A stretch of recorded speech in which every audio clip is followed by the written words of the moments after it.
Welcome back to the channel, guys. I hope you guys are having a great day. Today, I have something that hopefully will save you guys some money. At bare minimum, it's something that I didn't even know existed until like a week ago. So hopefully it's a new part for you guys to see, learn about, and ideally find a use in your life to use it. Because I think that although I can't come up with a lot off the top of my head, this is something that I feel like I would have used before if I knew it existed. Excuse me if I sound a little nasally or look a little dumb.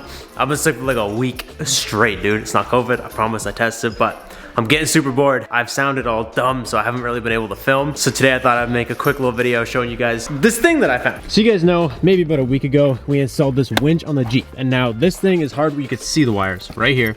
It's hardwired in. It's always got power going to it, which is fine. I mean, most people have it that way, but something I was really hoping to do was get it powered up to these switches right here. These two are 15 amp fuses.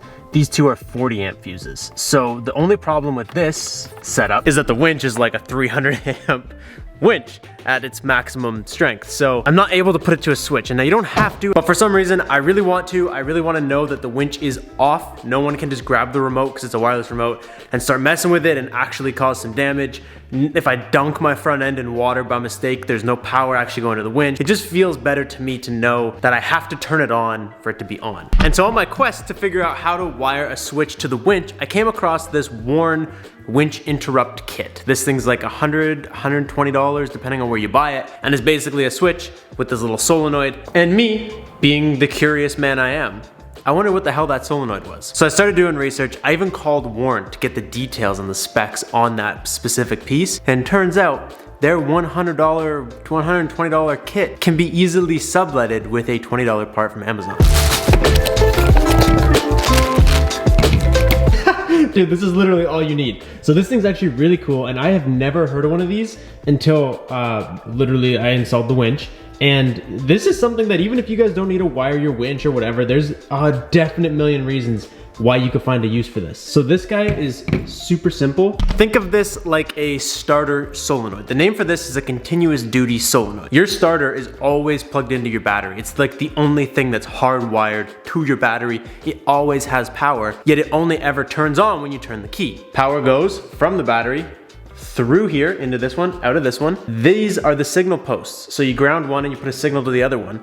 And when it gets signal, it lets the power through, just like your starter. This is literally a starter solenoid. It's the same concept. I bought one that matched the amperage rating on my winch. All you guys gotta do, go on Amazon, buy one that matches the amperage rating on your winch. And what I was seeing people do was buy these and then not use the switch or the wiring harness it came with and just plug it into the aux ports on their JLs, which means that you paid quadruple the price for this piece and you didn't use all the extras. Hopefully, some people can just start buying just these and make these work. And if not, you could use this for like a kill switch on your car or whatever. Like, I really think that there's some of you guys are gonna watch this and be like, I know exactly what I could use that for. I'm just gonna try and find a spot somewhere right in here to shove it. If you Google the interrupt kit, they all kind of have it wired in like somewhere right here. I think that's all we need. And the only weird thing is people seem to use the higher amperage switches. I'm not entirely sure why. I'm not an electrical specialist. You guys know that. I assume just needing a signal, it wouldn't matter how strong the signal was, but I'm not an electrical specialist. So I believe this is aux 1.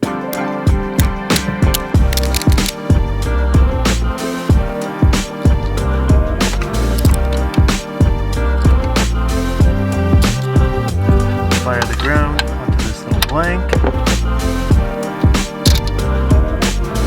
I sent a photo of this thing to Emerson. He said that he just wired one in a dump truck like 2 days ago, so I know some of you guys have seen these before. This is aux 1 going to this stud. This one is just grounding right here to one of these blank studs. And before we get too ahead of ourselves, I just want to give this thing a quick test and also kind of like a demonstration, I guess. Put them on beep mode. So now, anytime positive and negative touch, we get a beep saying that they have connected. If you go like this, right now we got nothing. So if we go ahead, press aux 1. Haha! So that just opened it by pressing aux 1, which is fire. The only thing this obviously doesn't come with is a like a little mounting bracket plate thing. We should be able to make something up real nice.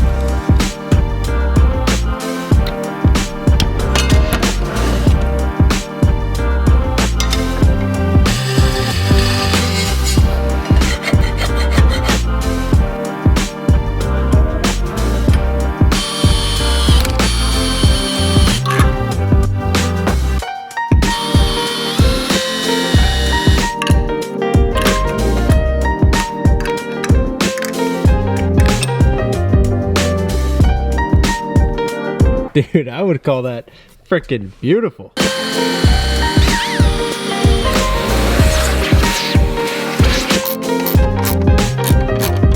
Dude, that actually looks sick. Puts it on a nice little angle so you can still access this without it being too jammed in. I did find some black hardware.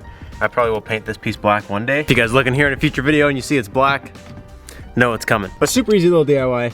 Literally just a piece of aluminum I had laying around, a couple screws, and then like, whatever, I had a little extra piece of wire for this. I had this extra piece of wire. And then if you guys didn't have an aux switch, you could just buy any switch to use for this. And you could still recreate this entire kit for significantly cheaper, like a couple wires and a switch, 25 bucks, maybe up to 40. So now this might actually be a little big for the job, but we're gonna roll with it.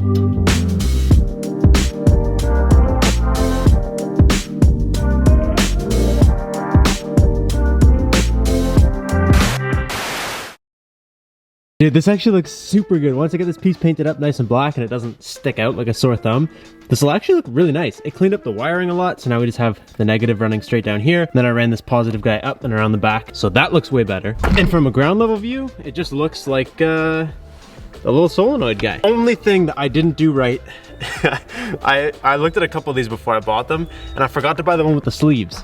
Like these cable sleeves that kind of go over top of the fitting.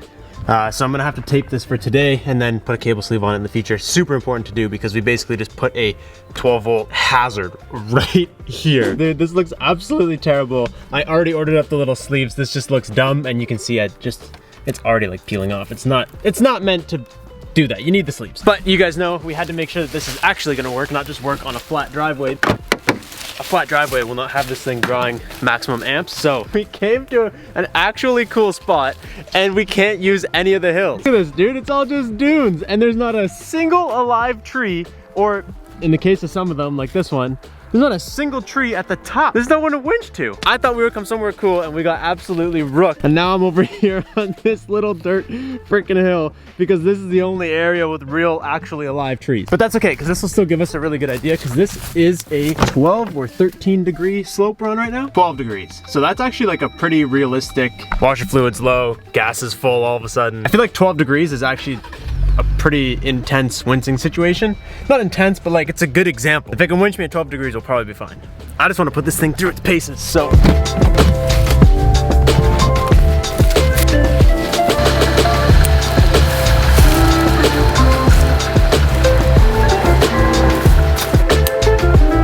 This is synthetic. It's synthetic. Hop in, just in case if it starts taking off backwards, you gotta be the brake person. Okay, go, press aux 1. Winch is on. I'll just hold this off the ground while we get everything tightened up. Okay, you may now drop the e-brake, and that'll be test 1 because we've never actually used this winch yet, and then we'll see if the bumper flies off. It didn't break. Aha! Haha, dude, that's the first time I've ever actually used the winch, other than like in my driveway. Haha, hell yeah, dude. I'm gonna just bring it right up, just cuz. Okay, e-brake. Now we're just gonna double check. Wait, you got the e-brake on. Now this thing, it's not that hot. I can touch it. Okay, I've been nervous because everybody on the comments and like the ad is like, oh, it gets so hot, you can't touch it, but like we just winched up a good slope. Like, come touch it. Let's let a girl with nothing to prove here. Just touch your finger to it. It's gonna be nervous because it is hot in the engine bay. What is this thing? Yeah, just touch the side of it. Right? Oh, like it's toasty warm. Yeah, but it's not bad. So there you go. It passed the test. I'll leave a link to this specific one. That is how you do it. Literally cost me 25 bucks to be able to use the aux switch. And if you guys leave enough likes on this video, I'll find a reason to come back here and mess around on some of these other dunes. So that's all I got for you guys. I'll catch you guys next time. Peace out. And comment what you find a use for this for. I'm actually curious. So comment. Let me know what you guys find. I'll catch you guys next time. Peace out. And stay committed.